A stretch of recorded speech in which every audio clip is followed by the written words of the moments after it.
Muito bem, meus queridos, sabe que hoje nós rezamos como refrão do Salmo 33, não é? De todos os temores nos livrou o Senhor Deus. De todos os temores nos livrou o Senhor Deus. E sabe que o medo é algo que por vezes nos arrasta e nos leva para longe de Deus, não é? Mas quando a gente fala de São Paulo e São Pedro, o medo, depois que imbuídos pelo Espírito Santo, era o medo de perder o céu, a salvação, as coisas do alto. Sabe que, por vezes, nós deveríamos também pensar sobre isso, sobre qual é o nosso temor, não é? Ainda mais nos tempos que nós estamos vivendo, em meio à violência, em meio a guerras, conflitos, e de repente alguma insegurança na área financeira, amorosa, eu não sei qual que é o problema de cada um, não é? Mas de repente o nosso temor e o nosso medo são coisas passageiras, são coisas materiais, e nós nos esquecemos que nós também, a exemplo de São Pedro e São Paulo, deveríamos temer, como medo mesmo, não é? A não irmos para o céu, a não alcançarmos a salvação, não é? Sabe, o Evangelho de hoje, se vocês bem lembrarem, é a mesma do Evangelho do domingo passado, não é? O que muda é que agora é São Mateus, e nós lemos e refletimos domingo passado São Lucas, não é? Jesus faz a mesma pergunta, só que na narrativa de São Lucas, Pedro responde que ele é o Cristo de Deus. E aqui é uma resposta mais completa que São Pedro dá, não é? Tu és o Messias, o Filho do Deus vivo. E Jesus, a respeito dessa resposta de Pedro, ainda vai dizer: feliz és tu, Simão Pedro, porque não foi a sua carne, não é? Não foi a sua sabedoria, a sua inteligência que te revelou isso, mas meu Pai que está nos céus que te revelou isso, não é? Por obra do Espírito Santo.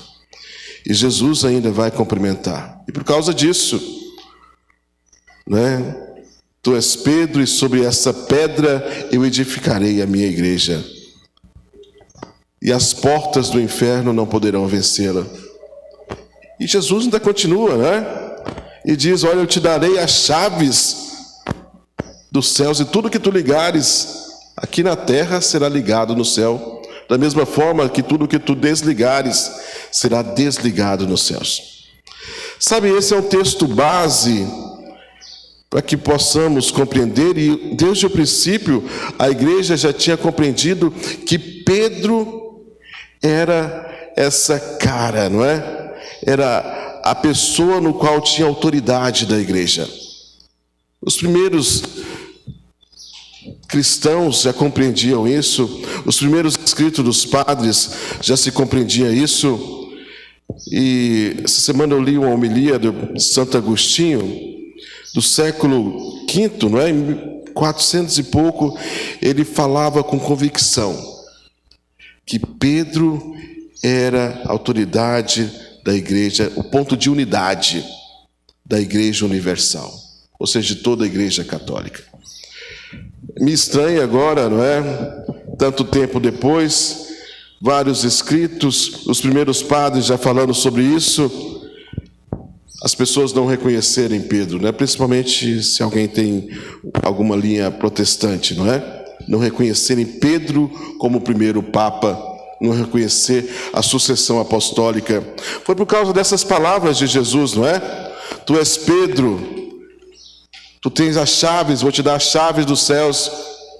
São essas palavras de Jesus que fundamenta.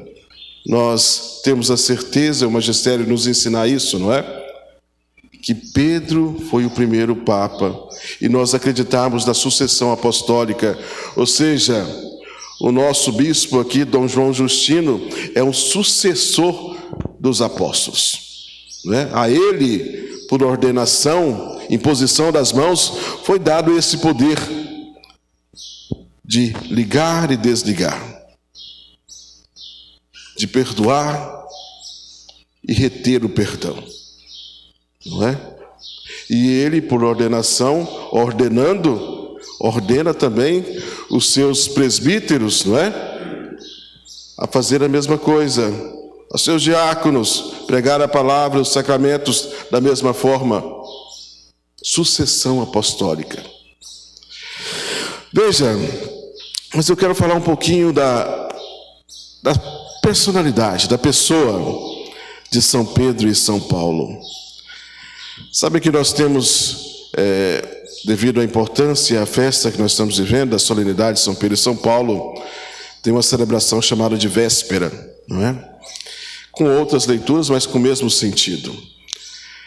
E nessas leituras, o Evangelho é aquele Evangelho que eu acho tão bonito, no finalzinho de São João, onde Jesus, já ressuscitado, né, chega a Pedro e pergunta: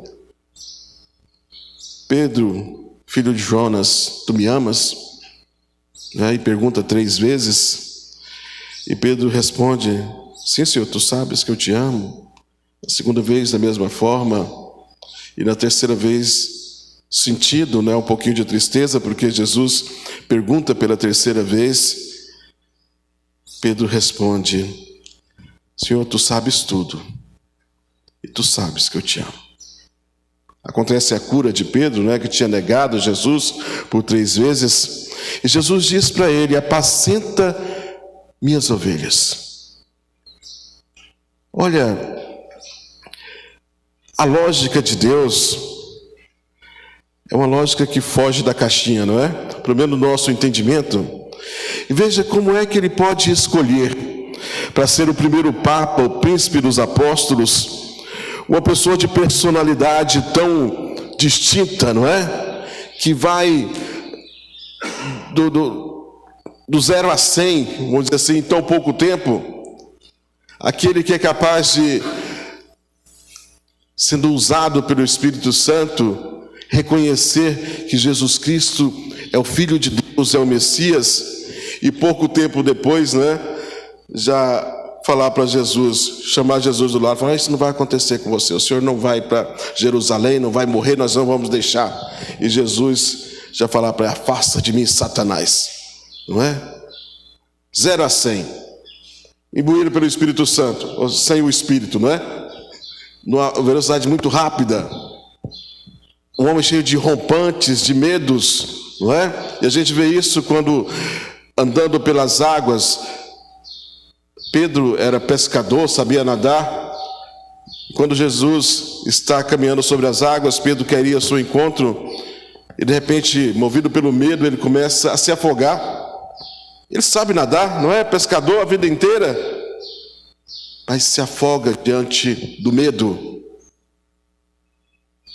Pedro é aquele que, de forma maravilhosa também, quando todos querem abandonar Jesus, diante da pregação dura de Jesus, nos relata São João, e Jesus pergunta àquele pequeno grupo que ficou dos 12, não é? E vós também quereis ir? E Pedro diz, outra frase maravilhosa, não é? A quem iremos, Senhor, se só tu tem palavra de vida eterna? Esse homem simples, não é? Pescador, semi-analfabeto, mas com o coração aberto a Deus. A transformação, não é? Ao ponto de, já imbuído pelo Espírito Santo, nós vemos o relato da primeira leitura de hoje.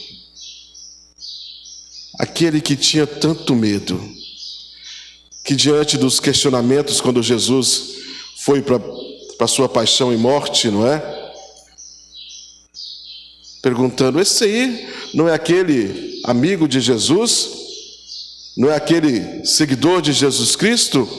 E ele negou: não conheço. Outra vez, né, perguntaram: mas você não é aquele que andava com Jesus? Novamente Pedro negou: não, nunca nem vi. E pela terceira vez, né, negou novamente: eu nem conheço Jesus. Medo.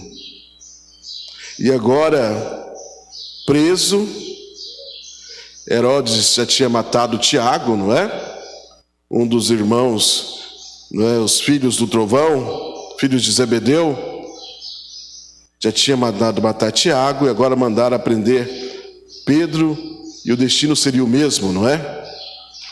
E prende Pedro com 4 juntas de soldados, 16 soldados, para guardar um pescador, acorrentado ainda, com portões de ferro, para um pescador.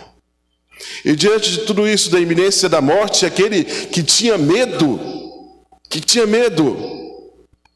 estava dormindo.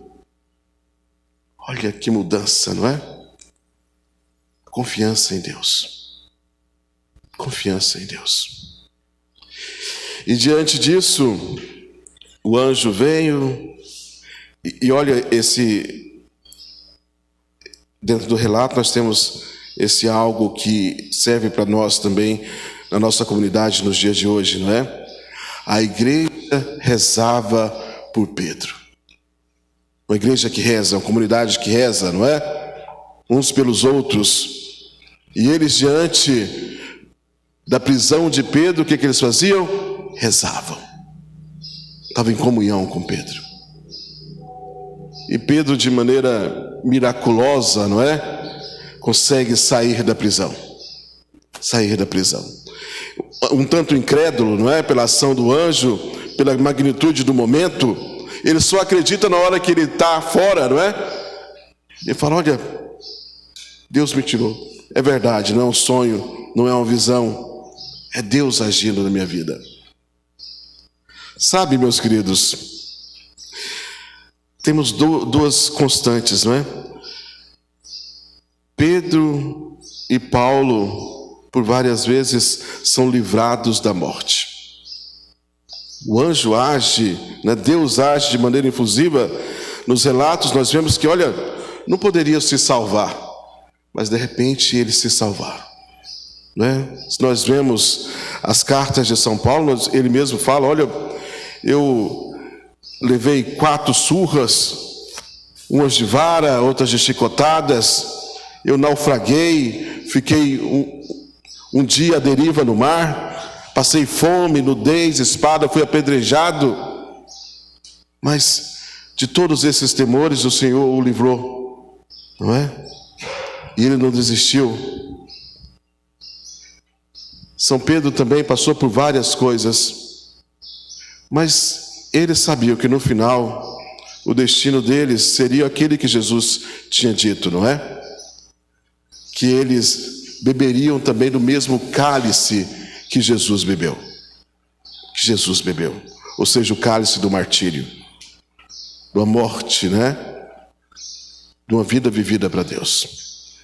Então, chegando ao fim dos seus dias, São Pedro, já preso, a única coisa que ele não quis era ser crucificado como Jesus foi crucificado.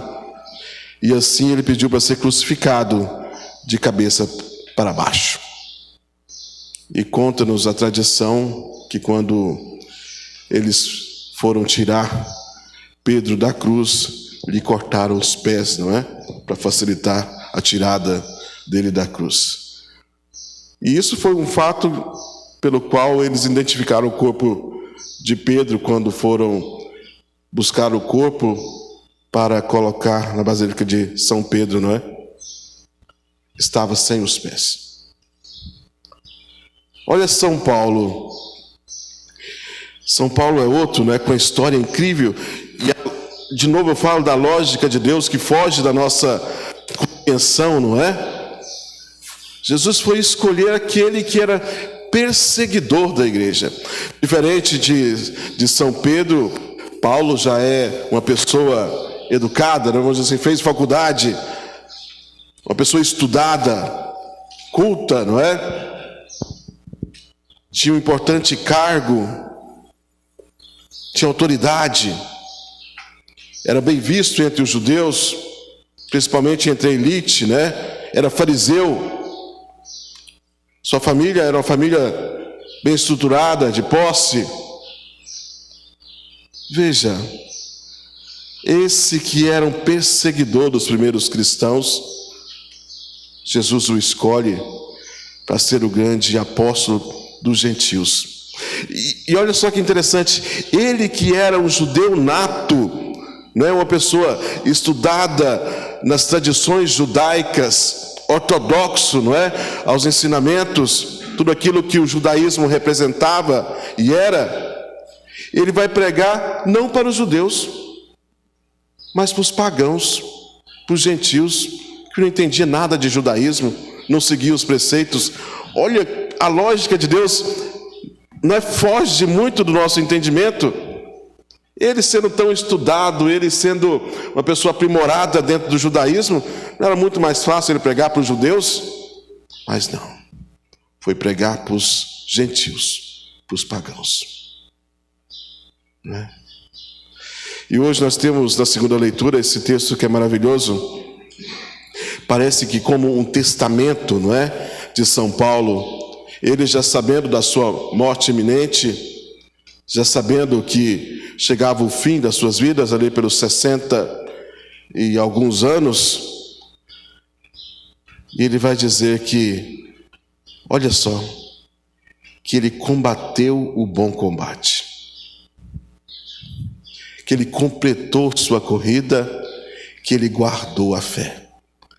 Sabe, meus queridos, eu queria, no final da minha trajetória, ter essa convicção na minha vida e poder dizer como com São Paulo, não é, com confiança: Senhor, olha, eu fiz o que deveria ser feito, eu segui os teus mandamentos, eu me esforcei para estar no teu caminho, eu te levei onde eu fui, eu combati o bom combate, estou pronto, né? Em outra passagem, São Paulo vai dizer: ora, viver para mim é Cristo, morrer para mim é lucro, é ganho.